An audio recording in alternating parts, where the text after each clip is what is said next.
welcome back to Investing Assist. In my last video, I went over various side hustle ideas to help increase your income. Today, I'm going to go over why you need an emergency fund. And before we get into it, I want you to listen to this statistic. Just 23% of Americans have an emergency fund. So just from seeing that statistic, you might think, wow, only 23%. It must not be so necessary to have an emergency fund. However, when I pair it with the following statistic, which is 40% of Americans would struggle to come up with a $400 payment for an emergency expense, things become a little bit more clear. So why do 77% of Americans not have an emergency fund? Well, for some people, they know the importance of having an emergency fund.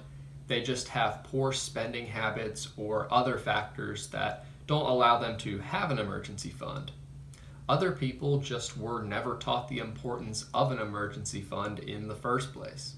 Emergency funds are important because they allow you to be financially prepared for an unforeseen event. This could include anything like doctor's bills, car repairs, or even job loss. But no, wanting to buy that new Xbox should not be coming from your emergency fund. Everyone should have an emergency fund because no one can predict the future. Oftentimes in personal finance, an emergency fund is thought of as the first thing that you should build up. Before you buy that new car, before you even buy that new Xbox, building up an emergency fund can be a great first step towards financial success. So how much should you have saved up in an emergency fund? Is it a specific dollar amount or a certain percentage? Is it the same for everyone? To answer these questions, it really depends from person to person. More often than not, it's not going to be a specific dollar amount, but more of a percentage off of your income. One of the more commonly used amounts is about 6 to 12 months of your take-home pay. So let's say you make $60,000 and you end up taking home $40,000. Well, at this point, you would need to have about $20,000 to $40,000 in an emergency fund.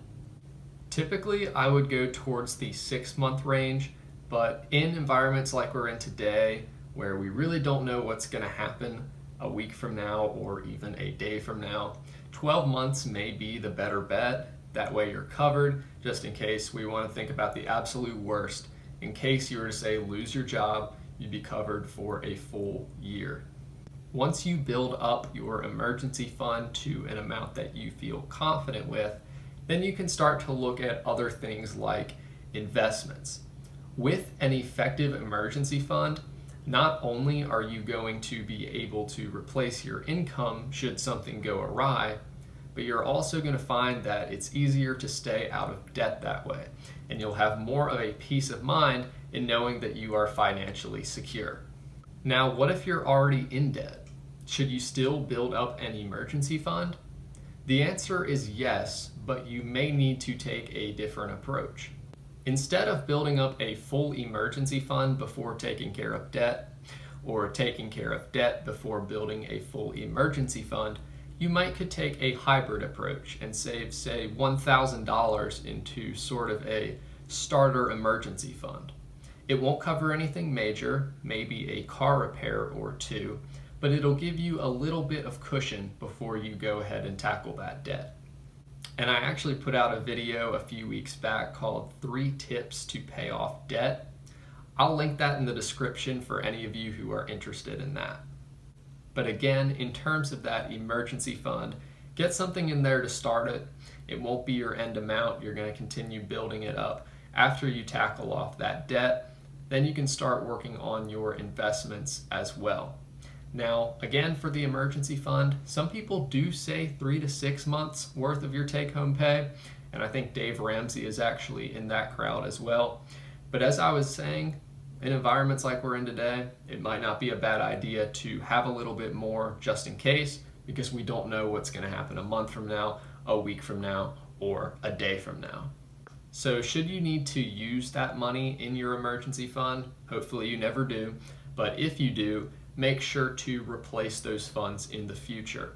The absolute worst would be if you had a couple of minor emergencies, never replaced those funds, and then were faced with a major emergency and didn't have the money for it. I hope that makes sense. That's all I've got for this video. If you made it all the way to the end and enjoyed it, feel free to give it a thumbs up and subscribe if you have yet to do so. Any questions at all, leave those down in the comments. Now in my next video, we're gonna go over 3 types of stocks to avoid. I'll see you guys in the next one.